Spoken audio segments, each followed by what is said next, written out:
She parked in my garage without permission, so I locked it and vanished for 2 weeks. When I came back, the neighborhood was on fire with rumors. The HOA president was spiraling into madness, and her Lexus was still trapped like a hostage. That's when the real war began.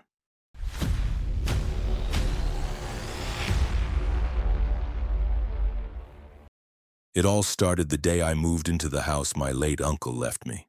A modest but solid one-story place with an attached two-car garage, nestled in a cookie-cutter neighborhood where everyone's lawn looked professionally manicured and all the mailboxes were identical. The kind of place where the sidewalks were too clean, the dogs too quiet, and every neighbor waved at you just a second too long. I should have known then. The place reeked of HOA culture.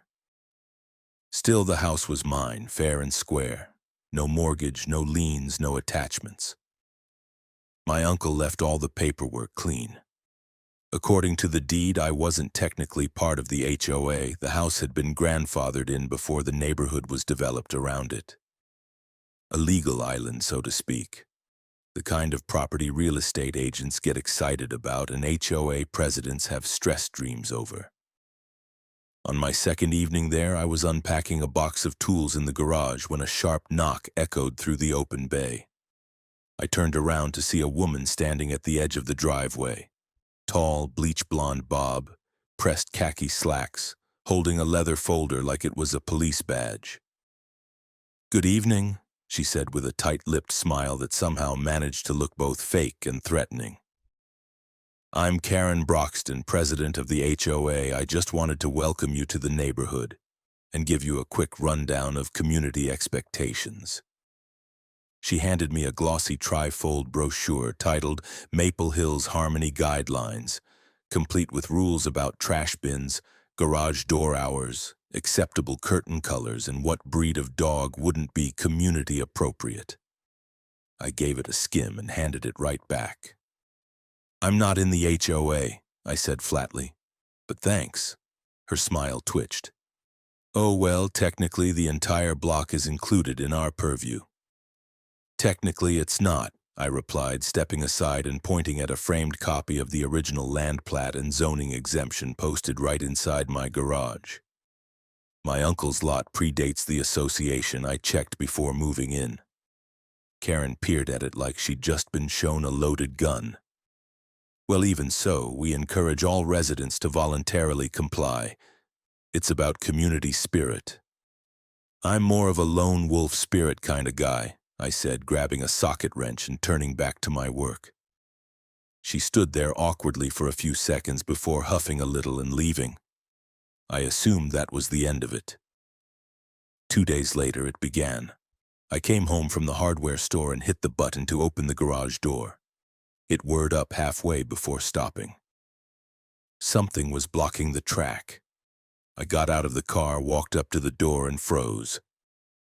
Inside my garage was a silver Lexus RX, not mine, parked dead center, neat as a pin. I blinked, walked around to the side door, unlocked it, stepped inside. The garage was exactly as I'd left it, except for the gleaming Lexus now sitting where my truck was supposed to go. I checked the security camera over the garage. There it was. Earlier that afternoon, Karen herself had walked up, punched something into the keypad, which I hadn't changed since moving in. Rookie mistake. Opened the door, parked her car inside, and strolled off like she owned the place. I called the HOA's listed number. She picked up. "Karen speaking." "Your Lexus is in my garage," I said. "Oh, yes," she said, as if we were discussing shared lemonade. "I had a delivery coming and my driveway was being pressure washed. I figured since you weren't using the space—" "You figured wrong," I interrupted. "Move it now. I'll have it out by this evening, promise." Evening came. The Lexus stayed. The next day I left a note on her windshield. No change. The day after that, I blocked the garage door with my truck and locked the side entrance. Then I went over to her house and knocked. Her husband answered. Meek guy, soft voice, looked exhausted. "She's at a board meeting," he said, shrugging helplessly. By day 5, I was already regretting not changing the keypad code earlier. I disabled the keypad entirely, sealing the garage with a manual deadbolt on the inside. That same evening, I installed a new camera in the corner and made sure it was streaming straight to a backup drive. I gave her one last courtesy call. "You've got 24 hours to move your car. After that, it's considered abandoned property." She laughed. "Don't be ridiculous, it's temporary." I didn't laugh. I didn't touch the car. I didn't even go near it. I just planned a little vacation I'd been meaning to take. 2 weeks in Colorado, fly fishing, and forgetting suburban insanity existed. But before that, I had a few modifications to make. By the time Karen's Lexus had spent 5 full days nesting in my garage like it paid rent, I was done playing polite neighbor. I'm not one for drama, but I am a man who believes in preparedness and retribution. So with my 2-week fishing trip to Colorado approaching fast, I decided it was time to send a clear, unambiguous message. First, I took care of the keypad. I ripped out the old unit and replaced it with a newer model. No remote access, no override codes, no HOA shared emergency entry function. I programmed it with a new 6-digit code known only to me and disabled all wireless pairing, just in case Karen decided to get clever. Then I reinforced the side entrance to the garage with a heavy-duty deadbolt and added a steel bar lock inside. Nothing short of a battering ram was getting through that door without making enough noise to wake the dead, or at least alert my very nosy, very anti-HOA neighbor Dave, who lived across the street and ran a ham radio station out of his basement. And then came my personal favorite part, the bait. I spent an afternoon rigging the inside of the garage like a stage set for paranoia. Right above Karen's Lexus, I mounted a blinking red light, a fake motion sensor connected to nothing but ominous enough to cause hesitation. I placed a federal property monitoring system sticker on the wall above a dusty file cabinet I dragged from the basement. On top of it, I stacked an old hard-shell suitcase wrapped in caution tape and labeled IRS Audit Materials Do Not Remove. Completely fake, but dramatic. Then, just to ice the cake, I wired up a small battery-powered speaker in the ceiling with a timed noise trigger. It would emit a sharp clicking sound every 4 minutes. Nothing loud, just enough to make someone inside think something was ticking. I knew Karen couldn't resist. She had that nosy, compulsive curiosity specific to HOA tyrants and nosy PTA moms, the kind who rifled through lost and found bins at school looking for infractions. Before I left, I taped a laminated sign on the garage door. Private property. Do not enter. Surveillance in progress. Trespassers will be prosecuted. I also dropped by Dave's house with a 6-pack and a favor to ask. "I'm leaving for a bit," I told him. "There's a silver Lexus squatting in my garage. It's HOA royalty. If anyone messes with the place, especially at night, give me a heads up." Dave, a man of few words, just nodded. "I've got motion sensors. I'll keep an eye." The next morning, I packed my bags, checked my cameras one last time, locked every entry point to the house, and got in my truck. As I pulled out of the driveway, I looked over at Karen's house. Curtains twitched. Good. At the airport, I powered off my phone and smiled. I wasn't just taking a break from work. I was going dark. No notifications, no emails, no HOA drama. If Karen wanted her Lexus back, she'd have to figure out how to unlock Fort Knox first. I landed in Denver with 0 regrets. 3 days in, I checked in remotely with Dave using an encrypted messaging app. He replied with a single line. "You caused a stir." She called a locksmith. Cops came. Nobody got in. Garage intact. Lexus still imprisoned. I leaned back in the cabin's creaky armchair and cracked a beer. I was starting to enjoy this more than I should have. According to Dave's updates over the following week, things got increasingly spicy back home. Karen called the HOA board into an emergency session. They showed up at my property, apparently trying to claim it was a shared community structure under an outdated clause in the HOA charter. One of them, a balding man in a golf shirt, tried to argue with Dave on the sidewalk. Dave didn't say much. He just stood there filming them with his phone while wearing a shirt that said, "Your authority ends here." At one point, Karen brought in a locksmith. He took one look at the garage door, shook his head, and left. Later that day, she called the police, claimed I had stolen her vehicle. Officers showed up, asked a few questions, read the documents I'd left with Dave, watched security footage of Karen entering my garage uninvited, and politely told her to pound sand. She wasn't pleased.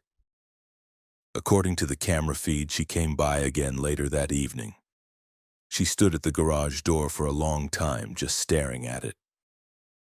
She looked like someone trying to psychically will it open.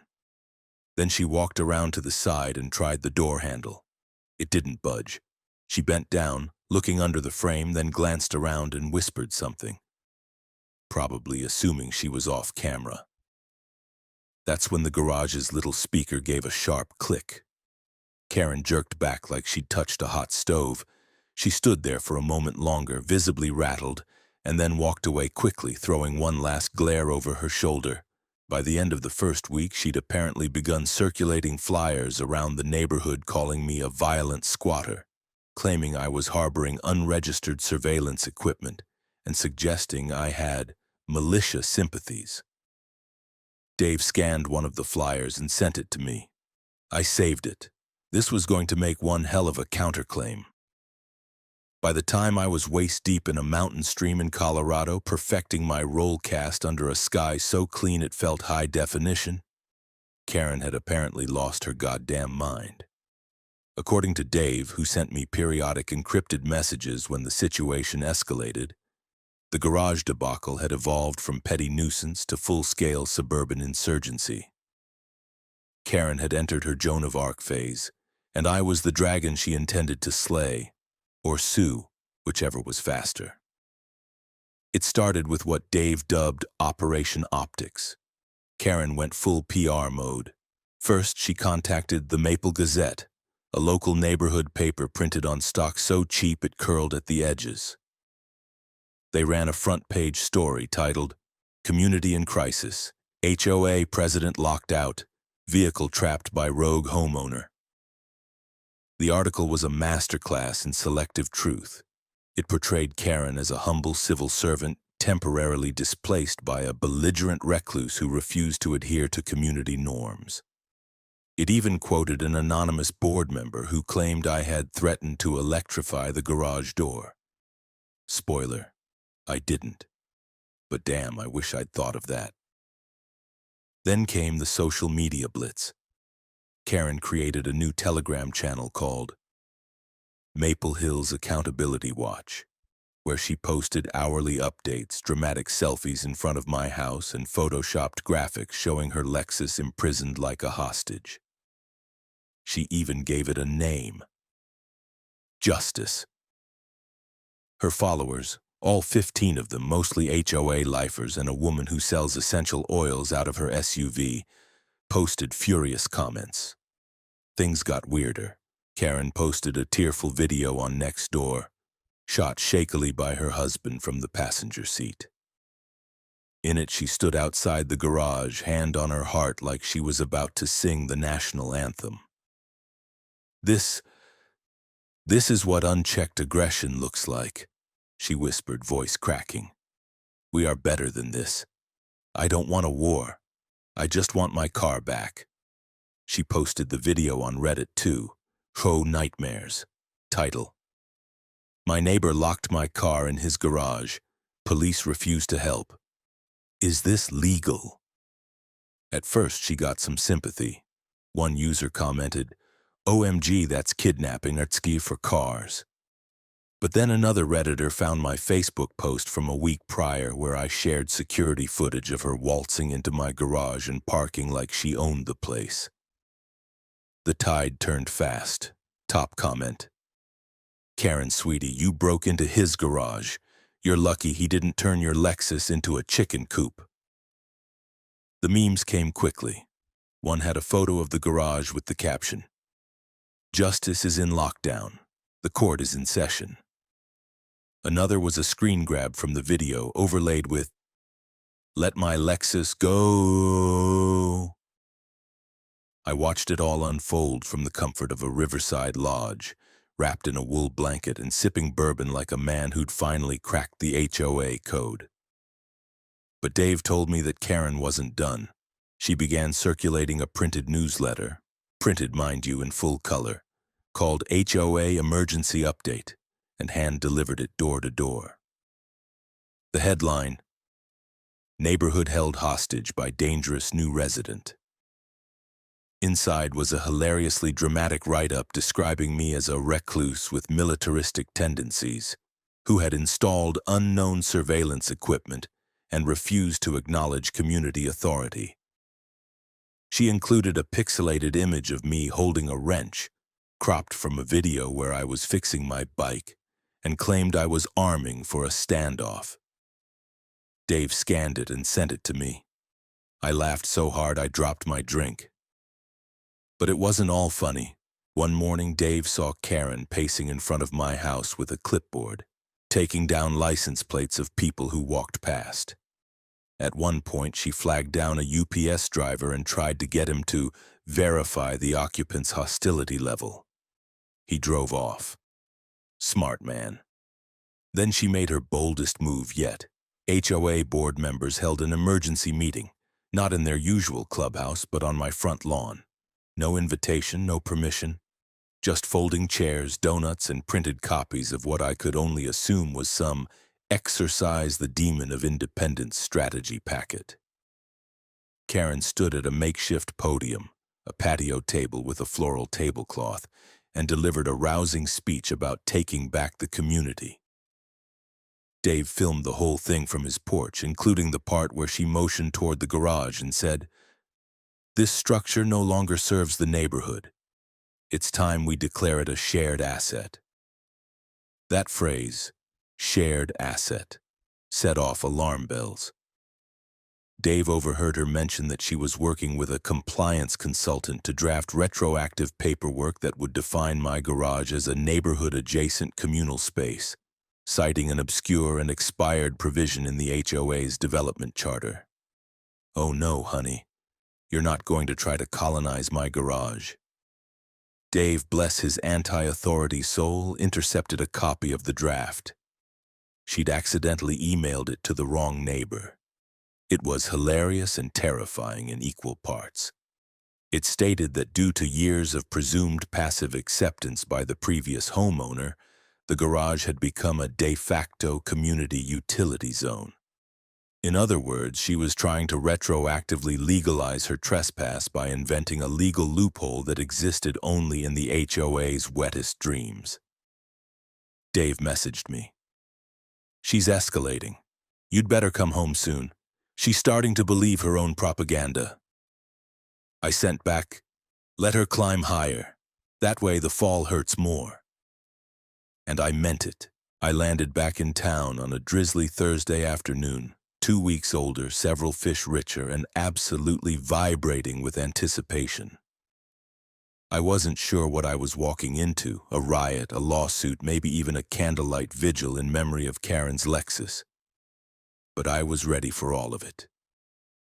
As I pulled onto my street, the first thing I noticed was the lawn. My lawn. It looked better than when I left. Dave, bless the cranky bastard, must have mowed it. A small American flag had been planted next to my mailbox with a handwritten sign attached. "Private property. No HOA access. Per city code." Nice touch. But it was what I saw taped to my garage door that really set the mood. A stack of papers, laminated, weatherproofed, and zip-tied to the handle like a hostage negotiation letter. HOA notices, printouts of social media posts, even a glossy flyer with the words, "Expose the occupier," in bold red font alongside a black and white photo of me. I looked like a wanted man in a Cold War propaganda poster. I peeled it all off calmly, methodically, and fed the pile into the fire pit in my backyard. Then I unlocked the side door to the garage. There it was, Karen's Lexus, untouched, exactly where she'd left it. I ran a hand along the hood. Dust had settled. A small spider had spun a web from the side mirror to a stack of unused tiles. It was poetic. I walked back inside, made a sandwich, took a shower, and sat on the porch with a beer waiting. I didn't have to wait long. About 40 minutes after I got home, a silver Toyota Camry pulled up. Not the Lexus, the other one. The one Karen used when she was trying to look casual. She got out, clipboard in hand, heels clicking on the wet pavement like a judge descending the steps of a ruined courthouse. "You're back," she said, as if she'd caught me escaping from Alcatraz. "Yup." She smiled. It wasn't a friendly smile. "I trust you've seen the situation?" "I've seen a Lexus parked in my garage for over 2 weeks. Yeah, I've seen the situation." "I believe we have some things to discuss," she said, pulling a stapled packet from her clipboard. "This is a formal notice of intent to pursue civil action for the unlawful detainment of personal property and emotional distress." I accepted the packet, flipped through it. 8 pages of word salad, most of it cobbled together from poorly formatted legal templates. One page was clearly a screenshot of an online form. Another included a quote from Sun Tzu. I looked up at her. "Are you actually trying to sue me with a PDF from legaltemplates.net? She stiffened. "My attorney is preparing the full case." "Your Lexus is on private property," I said. "You entered without permission. I have the footage. I have the time-stamped logs. You were told to move it and you didn't. You abandoned it."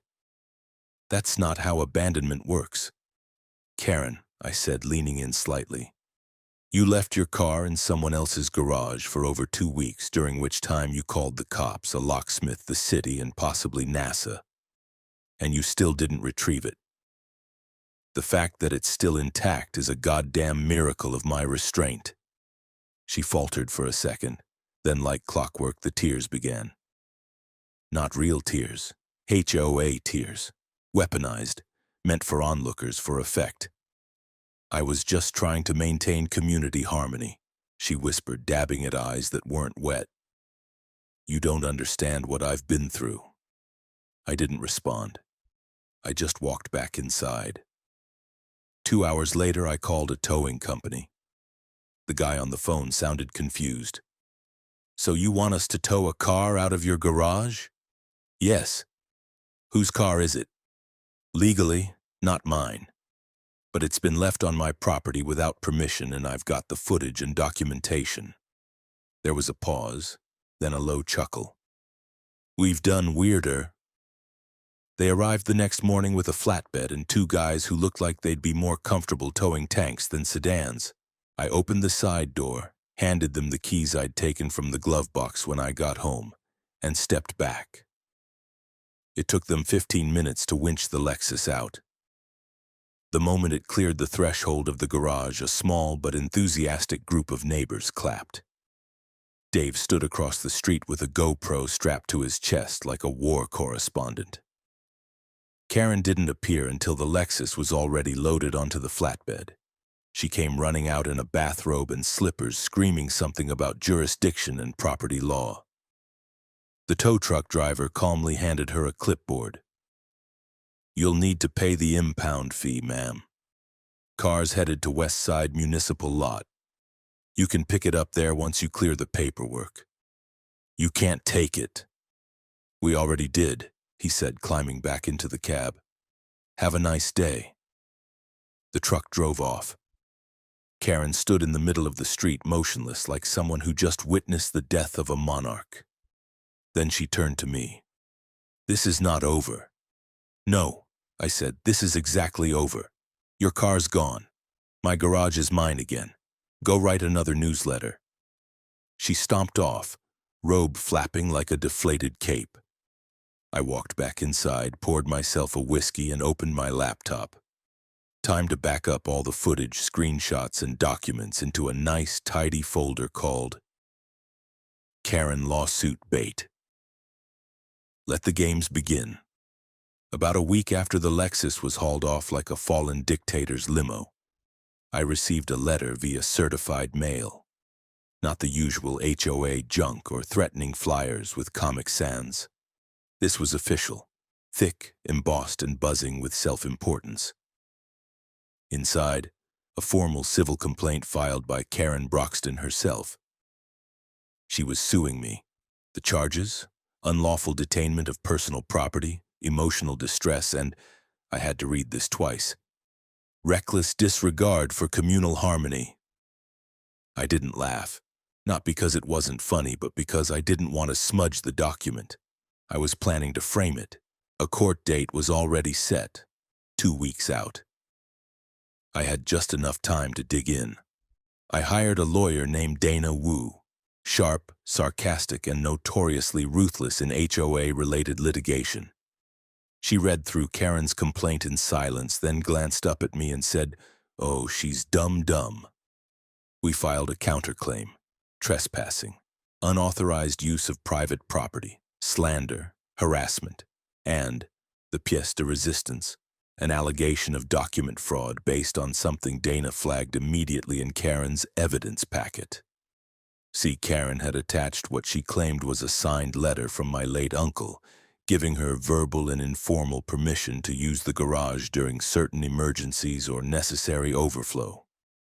Except, the letter was dated 2 years before he died. The signature looked off. The document was typed in Calibri, a font not included in Microsoft Word until after the supposed date of signing. Dana smirked and said, "We're going to roast her like a holiday ham." Meanwhile, Karen wasn't just preparing her legal offensive, she was turning the whole thing into a theater production. She began wearing all black, like she was mourning something deeply personal, presumably the Lexus.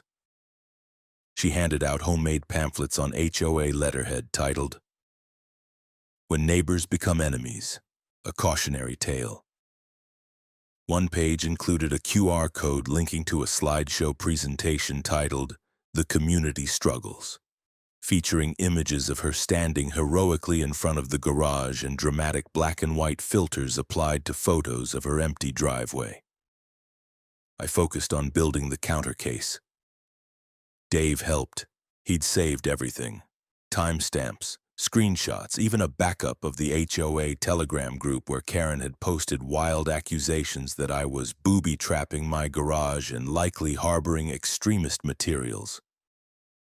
The courtroom was a windowless, overheated municipal chamber with cracked leather chairs and a flickering fluorescent light that gave everything a low-budget sitcom hue. Karen arrived with a man who I assume was her lawyer, or possibly her dentist, and 2 cardboard boxes full of papers labeled Exhibit A and Truth. She took the stand with the solemnity of someone giving a eulogy. She claimed I held her property hostage and made her feel violated, endangered, and erased. Then she presented the letter, the one with my uncle's signature. Dana stood calm as a glacier. "Your Honor," she said, "we'd like to call a forensic document examiner." A slender man in a bow tie stepped forward and explained in excruciating technical detail how the document was a forgery. Wrong signature curvature, inconsistent ink pressure, and of course the infamous Calibri timestamp. Karen looked like someone had just unplugged her brain. Then came the garage footage, multiple angles, date stamped, high resolution. Karen entering the garage without permission. Karen moving items. Karen even attempting to open the bait suitcase I'd left labeled IRS Audit Confidential. The judge watched in silence, hands steepled. When it ended, Dana said, "We rest." The judge asked Karen's lawyer if he wanted to respond. He muttered something about interpretative access rights and the communal philosophy of the HOA. and the judge just held up a hand. "Ms. Broxton," the judge said, voice flat, "you do not have the legal authority to treat another person's garage as a shared resource, and this court does not accept made-up documents as legal justification for trespass." He didn't slam the gavel. He just wrote something down and nodded. "Temporary restraining order against Karen. Granted. Emergency injunction to prevent HOA from contacting me directly. Granted. Forgery allegations referred to the city attorney's office." Dana patted my arm. "That's game, set, and public embarrassment." But the best part came later. A former HOA board member, a mild-mannered retiree named Glenn, reached out to me through Dave. He wanted to talk, said he'd seen enough. We met for coffee. Glenn told me that Karen had a history of doing this. She had borrowed other people's driveways, side yards, even a sunroom once, always framed as community cooperation, always backed by vague references to verbal agreements. People didn't fight back because they didn't want to deal with her wrath. "I'm glad you did," Glenn said. "You cracked the whole thing open." I asked if he'd be willing to testify if needed. He smiled. "Hell yes. I've been waiting 5 years for someone to stand up to that woman." I raised my cup. "Welcome to the resistance." He raised his. "Garage gang for life." The day after the court ruling, something in the neighborhood shifted. It was subtle at first, like the moment when a thunderstorm breaks and the air feels different, lighter. Karen wasn't out on her morning patrol. Her driveway sat empty, as did the space she usually stood in while directing imaginary traffic with her clipboard. The HOA telegram group went quiet, dead quiet. I spent the morning organizing the footage and files from the trial into a thumb drive labeled "In Case of Petty Resurrection." Then I stepped outside, and for the first time since moving in, I saw neighbors, actual people, waving without the strained smiles. One even stopped his lawnmower to give me a thumbs up. A woman walking her corgi gave me a nod and muttered, "About damn time." Karen had lost more than a court case. She'd lost her hold on the neighborhood. Later that afternoon, I saw Glenn, the retired board member who'd turned whistleblower, standing on my lawn holding 2 cups of coffee and a folder. I waved him over. "Big news," he said, handing me the folder. Karen was just removed from the HOA board. Unanimous vote. I opened the folder. Inside was a formal notice titled, "HOA Board Resolution, Article 3.9, Emergency Leadership Restructuring." Glenn grinned like he'd just walked out of a revolution. "She tried to spin the whole lawsuit as a political persecution," he said. "But once people saw the footage you played in court, game over. Even her little inner circle turned on her. Marcia, the one who used to bake the HOA cookies? She threw out all of Karen's flyers and said she never really liked the font anyway."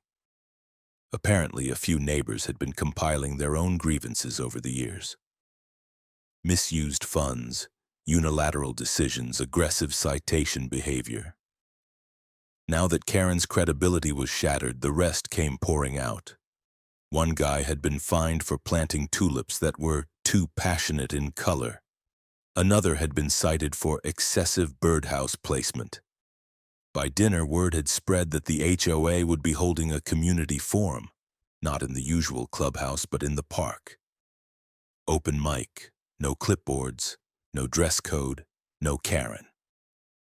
I went, mostly out of curiosity. Dave showed up in a tank top that said, "I break for tyrants." Glenn was there, standing next to the new interim president, a woman named Linda who worked at the local library and seemed to actually enjoy listening more than speaking. Radical. One by one, neighbors stepped up to share their experiences. Some were funny, some were frustrating. A few were downright absurd, like the guy who admitted Karen had once entered his backyard during a barbecue and rearranged his patio furniture for visual balance. But what struck me most was how cathartic it all felt. This wasn't just about my garage. It was about people reclaiming their right to exist without being micromanaged. Then Linda took the mic. "We're revisiting the HOA charter," she said. "The board will no longer operate by fiat. There will be actual votes, transparency. We want a community, not a regime." Applause followed. Real applause, not the passive-aggressive HOA kind. Back home, I stood in the garage for a while, looking at the clean, empty floor where the Lexus had once arrogantly nested. The blinking fake sensor still pulsed gently overhead. I left it. It was part of the history now. I started noticing little changes over the next week. Someone painted their mailbox blue. Another neighbor put up wind chimes. Something Karen had banned for noise pollution. A teenage kid set up a mini skate ramp in his driveway. And you know what? No one called the cops. No one even frowned. People smiled, people waved. Even I softened up. I let the neighborhood kids come pet my dog when I took him out. I waved back without suspicion. I even helped an older couple fix their fence, something I never would have done during the garage war. As for Karen, she didn't show her face much after the ruling. Word was she'd hired a PR consultant, tried to pitch herself as the victim of a cyber harassment campaign, but it didn't stick. She stayed inside most days, curtains drawn. Her Camry never left the driveway. HOA messages stopped entirely. Her house, once the center of smug authority, now looked like a faded embassy of a fallen dictatorship. I wouldn't say I felt sorry for her. Not exactly. But I did feel satisfied. Justice hadn't just been served. It had been filed, documented, witnessed, and laminated. Still, I kept the thumb drive in a fireproof box right next to the fake IRS suitcase. Just in case. A few months after the Great Garage War, as it came to be known on the neighborhood Facebook group, yes, I joined it, curiosity won. Life in Maple Hills had settled into a strange but pleasant rhythm. People smiled more. Sidewalk chalk art stayed up longer than 48 hours. The HOA no longer felt like a lurking government agency with clipboards and tactical fines. And me? I became a sort of suburban legend. It started innocently enough. I was in the local hardware store buying mulch when a guy in cargo shorts tapped me on the shoulder. "You're the garage guy, right?" he asked wide-eyed. "I guess so," I said. He laughed and clapped me on the back. "Hell yeah, you're the reason I put a hammock in my front yard." HOA tried to say it was visually disruptive. I sent them a picture of your case. They backed off. Apparently, my courtroom takedown of Karen had gone semi-viral in HOA circles. Someone had clipped the courtroom footage and uploaded it to TikTok with dramatic music. The video, titled "Honteliot," "When You Mess with the Wrong Garage," had overturned 200,000 views. The moment the judge mentioned the Calibri font as evidence of forgery had become a meme. Suddenly, people all over the country were contacting me through Facebook asking for advice on fighting back against HOA tyranny. One guy in Arizona wanted me to write a foreword for a self-published ebook called "Freedom from Fences: Resisting Residential Oppression." I declined, but I did suggest he workshop the title. Dave, my neighbor and now official neighborhood documentarian, started selling T-shirts that said, "I survived the Hopocalypse, Maple Hills 2025. On the front, and abamon, "Don't tread on my garage." On the back, I bought 5. The HOA, now under Linda's far less terrifying leadership, even invited me to speak at their next community meeting. I showed up in jeans and a hoodie, expecting awkward silence and lukewarm cookies. Instead, people clapped when I walked in. "I'm not here to give a speech," I said. "I just wanted to say my garage is still mine, my lawn is still ugly, and I hope we all keep doing whatever makes our homes feel like home." Just maybe don't lock up someone else's car without asking." They laughed. Even Linda. Even Marcia, the cookie queen. Then came the best part. I was pulling weeds one afternoon when I saw a moving truck outside Karen's house. Two men in uniform were carefully carrying out furniture. A slim woman I'd never seen before, early 30s, crisp blazer, severe bun, stood on the porch with a clipboard, issuing directions. Karen followed them, her face drawn tight. Not angry, just tired, like someone who had finally run out of stories to tell herself. I didn't gloat. I didn't wave.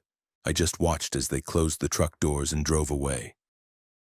A few days later, Glenn told me she'd quietly sold the house and moved across town. Rumor was she was joining a gated community with a stricter HOA. I genuinely couldn't tell if that was a punishment or just a habitat better suited to her particular species. We didn't throw a party when she left. That would have felt like dancing on a grave. But we did celebrate something else. Linda organized a block party, the first in years. Kids biked up and down the street. A dad with questionable judgment set up a slip and slide. Someone grilled burgers. I brought 2 coolers of beer and a Bluetooth speaker blasting Johnny Cash. At one point, someone pulled out a projector and played the infamous courtroom footage on the side of Dave's house. People cheered when the judge dropped the Calibri line. Dave handed me a beer and said, "You know, I think you reset the neighborhood's immune system." "Happy to be the fever," I replied. As the sun dipped below the rooftops, I looked down the block. Front porches lit up, dogs barking, laughter echoing down the street. For the first time since I'd moved in, Maple Hills felt like a place worth planting roots. The garage stood behind me, quiet, peaceful, and blessedly Lexus-free. The blinking red light from the fake motion sensor still pulsed gently. I'd left it up out of spite, tradition, and as a conversation starter. I'd also installed a plaque just above the keypad. Nothing fancy, just a small metal square engraved with the words, "Fort Garage, property rights defended here." Every now and then someone new would ask me about it. I'd just smile and say, "It's a long story." And it was, but every word of it was mine.